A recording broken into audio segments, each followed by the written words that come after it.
Welcome to aspire online classes. Dear aspirants, मैं उम्मीद करता हूँ आप लोग अपने अपने घरों में खैर वाफियत से होंगे और अपनी स्टडीज़ को एंजॉय कर रहे होंगे। हम पढ़ रहे हैं chapter number 3 the data communication. और डेटा कम्युनिकेशन में हमने लास्ट लेक्चर्स में डेटा कम्युनिकेशन उसके कंपोनेंट्स और सिग्नल्स के कंपोनेंट्स और सिग्नल्स के फीचर्स ये डिस्कस किए थे। आज के लेक्चर्स के अंदर हम टाइप्स ऑफ डेटा, कौन कौन सा जो डेटा है जिसको हम एक पॉइंट से दूसरे पॉइंट्स पे, ये क्योंकि डिटेल्ड टॉपिक है इसीलिए जब आप कंपोनेंट्स पढ़ रहे थे वहाँ पे इसको मैंने मिस किया था, बट हिंट आपको दिया था कि आप कौन कौन सा डेटा जो होता है उसको सेंड कर सकते हैं। यहाँ पे हम इसको थोड़ा सा डिटेल में देखते हैं। That's is a complete topic. And उसके बाद हम फिर देखेंगे डेटा रिप्रेजेंटेशंस क्या होती हैं, कंप्यूटर में डेटा कन्वर्ट कैसे होता है और कौन कौन सी इनकोडिंग स्कीम्स हैं जिनको कंप्यूटर यूज़ करके डेटा को कन्वर्ट करता है और अंडरस्टैंड करता है। ठीक है, लेक्चर स्टार्ट करते हैं। लेक्चर में हमारे पास सबसे पहले जो आ गई वो टाइप्स ऑफ डेटा आ गई। आपके पास डेटा कम्युनिकेशन में ए टू बी किस किस किस्म का डेटा आप सेंड कर सकते हैं, इसको हम टाइप्स ऑफ डेटा कहते हैं। Simple, so simple topic. Textual data है ए बी सी डी, ये आप सेंड कर सकते हैं। न्यूमेरिक 1 2 3 4 5 ये सेंड कर सकते हैं। इमेज, कोई तस्वीर, कोई पिक्चर जो भी है उसको आप एक पॉइंट से दूसरे पॉइंट सेंड कर सकते हैं। ऑडियो, कोई भी जो साउंड है उसको आप सेंड कर सकते हैं। और वीडियो आपको पता है क्योंकि कॉम्बिनेशन होता है दो चीज़ों का, किस किस का, एक इमेज का और दूसरा इसके अंदर होता है साउंड। ये मिल के कहलाता है कि ये एक वीडियो फाइल है, ये भी आप सेंड कर सकते हैं। तो डेटा कम्युनिकेशन का अगर एमसीक्यूज आता है ये शॉर्ट क्वेश्चंस में आए हुए हैं, क्वेश्चन ऑलरेडी बोर्ड के पेपर में, तो इसको आपने पास सामने रखना है। तो डेटा जो है, कौन कौन सा डेटा सेंड हो सकता है जी? टेक्स्ट हो सकता है, जैसे आप टेक्स्ट मैसेज करते हैं, व्हाट्सएप की एग्जांपल लें, ये सारे कवर होते हैं।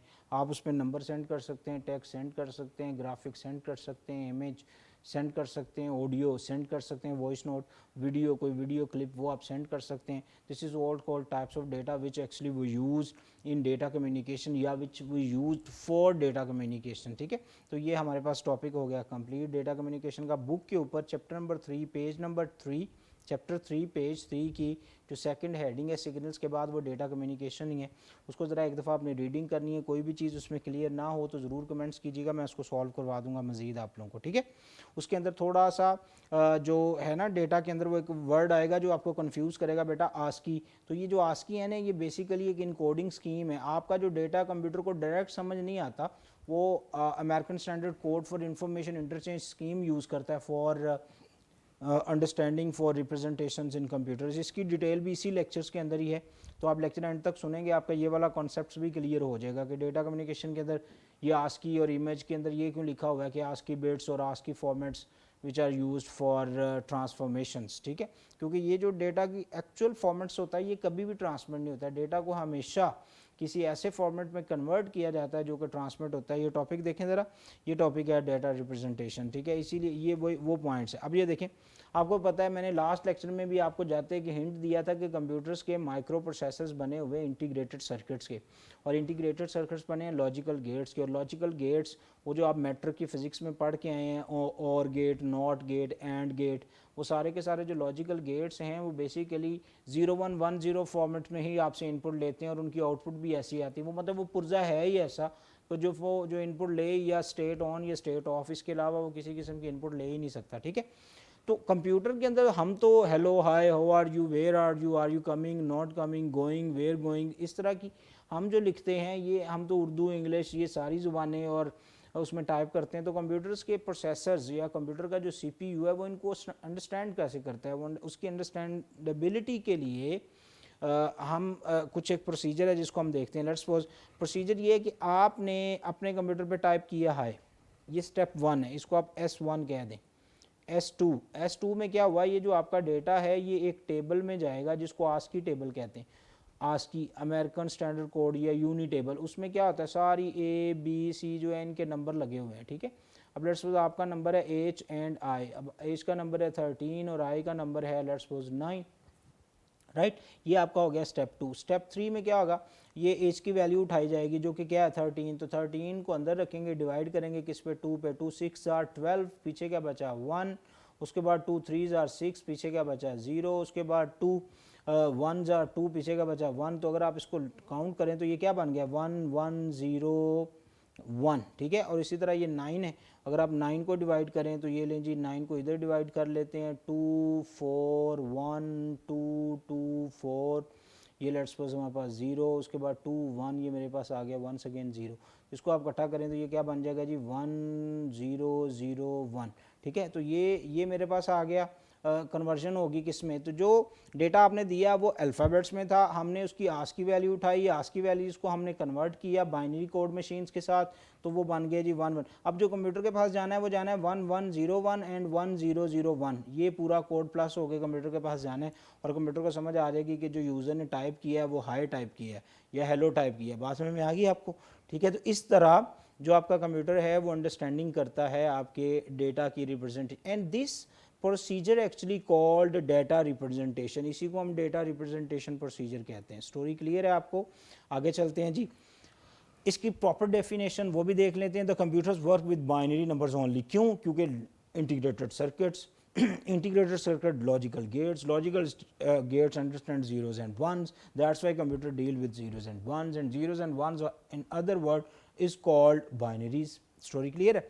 उसके बाद बाइनरी मीन टू, ठीक है, दो, और इसीलिए इसकी बेस भी 2 होती है। Binary number consist of only 2 digit, कौन कौन सा? zeros, ones। each binary number is represented by an electrical pulse inside the computer which is 1, or represented by a pulse of electricity and which is called 0, and by absence of the pulse। ठीक है, अगर वो presented है तो वो 1 है, और अगर absent है तो वो 0 है। ठीक है, जैसे सिंपल वर्ड में आपकी अंडरस्टैंडेबिलिटी के लिए 1 मीन ऑन, 0 मीन ऑफ। आपने देखा होगा अक्सर स्विच बोर्ड्स के ऊपर भी जो बटन है ऑन ऑफ लाइट का, उसके ऊपर भी 0 एंड 1 बना होता है। जब वो 1 करते हैं तो 1 ऐसे अप होता है, इसका मतलब है कि अब ऑन, अगर 0 करते हैं तो डाउन होता है, इसका मतलब है कि अब ऑफ। ठीक है, तो ये है, फर्स्ट करें आप किसी भी किस्म का कोई डेटा, जैसे ये कोई डायग्राम, कोई पैटर्न्स, कोई ABC, कोई 1 2 3, कोई सिंबल, कोई टेक्स्ट, कोई डिजिट, कोई message, anything else which you enter, actually by using that binary conversion scheme your all stuff definitely will convert from your actual code to ASCII, and ASCII will get a value, and the value is sent to the processor for further processing। the same step you have to revise। अगर आपको ये समझ नहीं आई तो ज़रा 2 minute lecture को पीछे कीजिए, वो फिर देखिए कि आपने हाय जो बोला अपने फ्रेंड को उसकी कन्वर्जन कैसे हुई। then that conversion process actually called binary conversion process, and computer always use this process for all kinds of stuff to convert it into zeros and one। that's why ये मैंने एक diagram इसका draw की। Your data can be in any form, और computer के अंदर वो जब जाएगा वो इस फॉर्म के अंदर होगा, और इसके दरमियान में वो सारा का सारा प्रोसेस था जो आपने ऑलरेडी देखा थोड़ी देर पहले। ओके, नेक्स्ट स्लाइड पे चलते हैं। हमारे पास कुछ इनकोडिंग स्कीम्स भी हैं कंप्यूटर की अंडरस्टैंडिंगबिलिटी के लिए, या कंप्यूटर को डिफरेंट किस्म के सिंबल प्रोसेस करवाने के लिए हमने उसके मल्टीपल टेबल्स भी बनाए हैं, जिन टेबल्स को कंप्यूटर फॉलो करता है और फॉलो करके वो डेटा की प्रोसेसिंग करता है, उनको हम इनकोडिंग स्कीम्स भी कहते हैं। By default we divide encoding scheme into 4 different groups. ठीक है, हम कह सकते हैं या 4 डिफरेंट टाइप्स उसकी कह सकते हैं। अगर हम अगली स्लाइड्स पे जाएं तो उनका एक हिंट आप लोगों को उनके थोड़ा सा इंट्रोडक्शन भी मिल जाएगा। BCD which is the first one, EBCDIC which is the second one, and ASCII is the third one, and the last one which is most frequently used is called universal या Unicode। ठीक है, तो ये 4 coding schemes हैं। क्यों in coding scheme की ज़रूरत क्यों पड़ी? पहले तो इन कोडिंग स्कीम आपको समझ आ गई, कंप्यूटर जो है वो बाइनरी डिजिट से वर्क करता है, इसीलिए हर किस्म के डेटा चाहे वो न्यूमेरिक हो नॉन न्यूमेरिक हो आपको उसको कन्वर्ट करना पड़ता है डिजिट्स के अंदर, देन कंप्यूटर उसको अंडरस्टैंड करता है। कोडिंग स्कीम जो है according to the set of rules हमने उनको स्पेसिफाई किया है डिफरेंट टाइप्स के अंदर। ठीक है, we represent them due to some sorts of rules in different representations. The first one is BCD। इसके अंदर जो एक तो इसके अंदर MCQs आते हैं, और दूसरा इसमें आपने लर्निंग क्या करनी, ये सबसे ओल्ड टेक्निक है। ओके, अब इसमें हो क्या रहा है, इसमें एक चीज़ ये 4 बिट है, क्योंकि 2 की पार्ट 2 लेंगे तो क्या आएगा 4, और इसीलिए ये हमेशा 4 बिट। और ये जो की पॉइंट है वो ये कि 0 से 9 तक जितने भी नंबर हैं उनको, मतलब देखना लेट्स सपोज आपने 0 है तो 0 को आपने कन्वर्ट किया, तो आप इसको क्या करेंगे, ये नंबर छोटा हो तो इसको हम इधर कन्वर्ट करके इधर 0 लगाते हैं, मैथ का रूल है, तो ये 0 0 अपर साइड पे 2 0 और लगाएं तो ये 4 बिट कोड बन गया। सबसे हाईएस्ट नंबर क्या है इसमें 9, आप 9 को कन्वर्ट करें जी, अभी किया था आप लोगों ने शायद थोड़ी देर पहले, भी फिर कर लें। ये आ गया 2 4 8 1, उसके बाद क्या आ गया 2 2 4 0, उसके बाद क्या आ गया 2 1 0, तो ज़रा इसको इकट्ठा कीजिए, क्या बनेगा 1 0 0 1, तो ये 4 बिट और बेस 2, ठीक है। और ये 4 बिट कोडिंग स्कीम होती है, और आपको पता है 4 बिट्स को हम एक निबल भी कहते हैं, क्योंकि एक निबल जो होता है वो हाफ ऑफ बाइट होता है, इसीलिए यहाँ पे ये भी लिखा है 4 निबल या 1 निबल इज़ कॉल्ड। अच्छा, each BCD nibbles encode the signal positive digit, it does not encode number, it is only encode digits, numbers are represented a series of digits, ठीक है। मतलब ये सिर्फ डिजिट्स को करेगा, जैसे 0 9, अगर आप ये 99 करेंगे तो ये एक नंबर है, ये इस तरह की कन्वर्जन नहीं करता, ये जस्ट 9 करेगा फिर 9 करेगा। जैसे मैं कहता हूँ मेरे पास 230 रुपीज़ हैं, तो ये एक नंबर है, लेकिन अगर आप इसको डिजिट देखेंगे तो 2 एक डिजिट है, 3 एक डिजिट है, 0 एक डिजिट है। स्टोरी क्लियर है? तो ये आप लोगों के पास आ गया। अच्छा, ये BCD है और ये ओल्ड है और ये न्यूमेरिकल वैल्यूज़ के साथ ओनली डील करती थी, इसीलिए हमें कंप्यूटर की स्पीड फास्ट करने के लिए हमें एक और जो है वो कोडिंग स्कीम रिक्वायर्ड थी।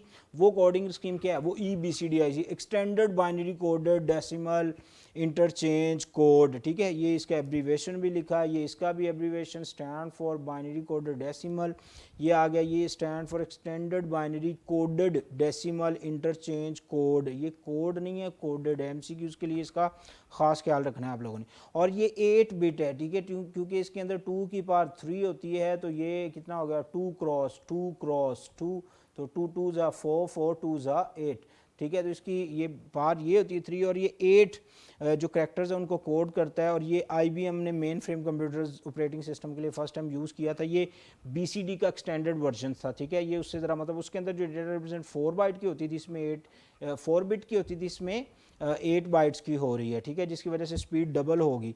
लेकिन अगर आप गौर करें दुनिया में, तो क्या सिर्फ 8 ही करैक्टर हैं जिनकी हमें रिप्रेजेंटेशन करनी है?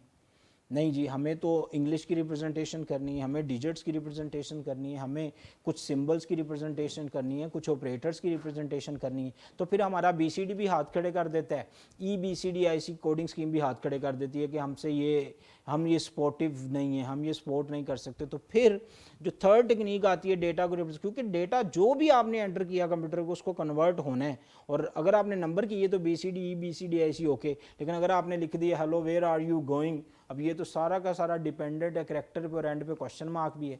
तो इन सब के आपको न्यूमेरिकल वैल्यूज़ कहाँ से मिलेंगे? इनके डेसिमल नंबर मिलेंगे तो आप उनको कन्वर्ट करेंगे ना 0 1 1 0 के अंदर। तो इसकी कन्वर्जन के लिए फिर हम एक और कोडिंग स्कीम पढ़ते हैं जिसको हम कहते हैं ASCII, which is called American standard code for information interchange. ये क्या है? इसकी 2 डिफरेंट टेक्निक्स हैं, ठीक है। ये भी कोडिंग स्कीम है, the most widely use coding scheme to represent the data, ठीक है। ये डेटा को रिप्रेजेंट करने के लिए most widely it was developed by American National Standard Institute ANSI, ये वाला, ठीक है। And it can handle alpha numeric data. Alpha numeric mean alphabets ABC and 1 2 3 plus minus, इस तरह की सारी चीज़ें। इसमें 2 डिफरेंट स्कीम्स हैं बच्चों, एक ये जिसको हम 7 बिट कोडिंग स्कीम कहते हैं, अगर 27 तो 128 है, 2 की पावर आप लें 7, ठीक है, तो वो बनेंगे 128, ठीक है। आ गया 2 cross 2 cross 2 cross 2 cross 2 cross 2, 1 2 3 4 5 6, एक और ले लें जी 7, 2 2 ज़ा 4 4 2 ज़ा 8 8 2 ज़ा 16 16 2 ज़ा 32 32 2 ज़ा 64 64 2 ज़ा कितना बन गया 128।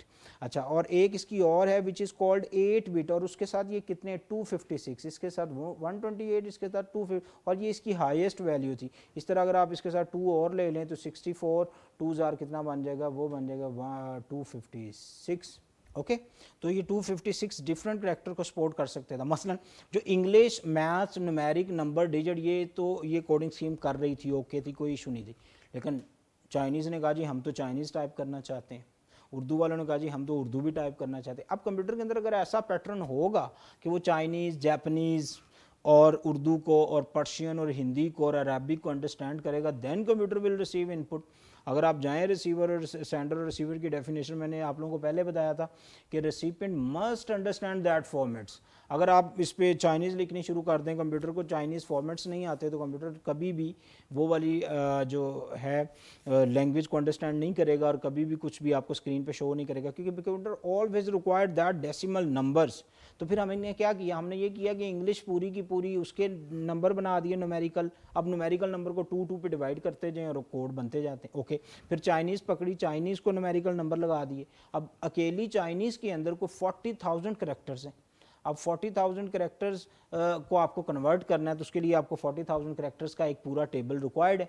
इसी तरह उर्दू के अंदर आ जाएं तो उर्दू के अंदर कितने करेक्टर्स हैं, कितने सिंबल्स हैं, तो फिर उनको जोड़ जोड़ के एक पूरा टेबल बना और उस कोडिंग स्कीम को which actually deal all sort of data, चाहे वो किसी भी लैंग्वेज का डेटा हो, अफ्रीकन्स का हो, चाइनीज़ का हो, टर्किश हो, उर्दू हो, Punjabi, English, what ever you types in computer, computer can understand, because computer की जो कोडिंग स्कीम है राइट नाउ वो यूनिवर्सल कोडिंग स्कीम है which is in short form is called Unicode.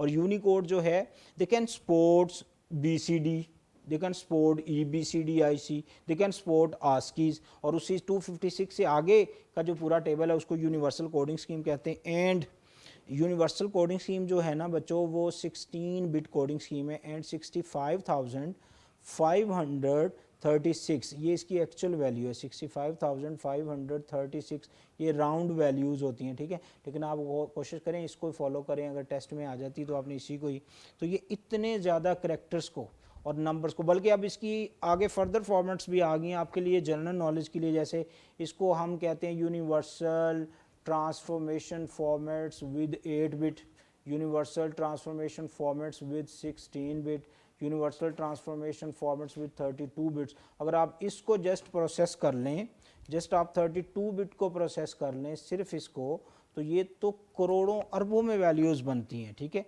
और they can support any sort of language, any sort of data, whatever you enter, computer can capture their decimal numbers and then send to the binaries, and binary convert that 0110 formats and then send to the computer for further processing.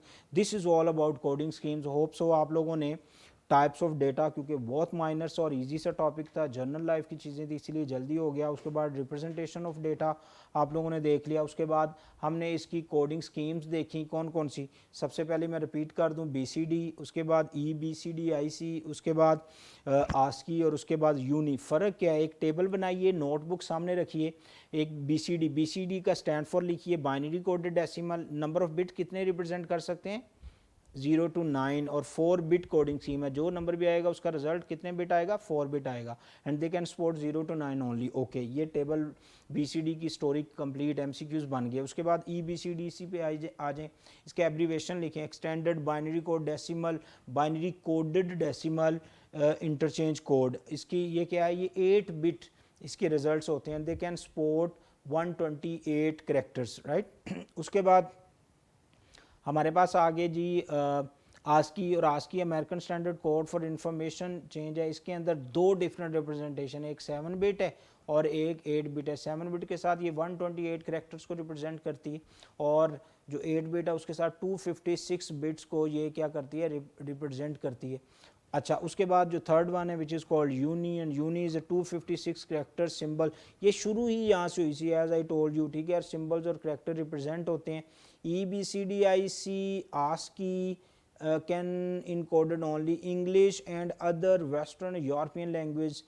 These, however, cannot represent Asian and other language that use the different alphabets. But ये story आपकी book के मुताबिक पुरानी story है, but now the Asian language also can convert, you can use Asian language, ठीक है, इसी universal coding scheme. क्योंकि ये जो इसके पहले थे ना बच्चों, ये वाले, इसकी वजह से ये एशियन और ये अदर लैंग्वेज को नहीं करते, लेकिन जब इसके ये वाले वर्जन्स आए हैं मार्केट में, now they can support any language. मैंने आपको बताया था कि ये जनरल नॉलेज के लिए क्वेश्चन है, आपकी बुक से शायद रेलिवेंट नहीं है।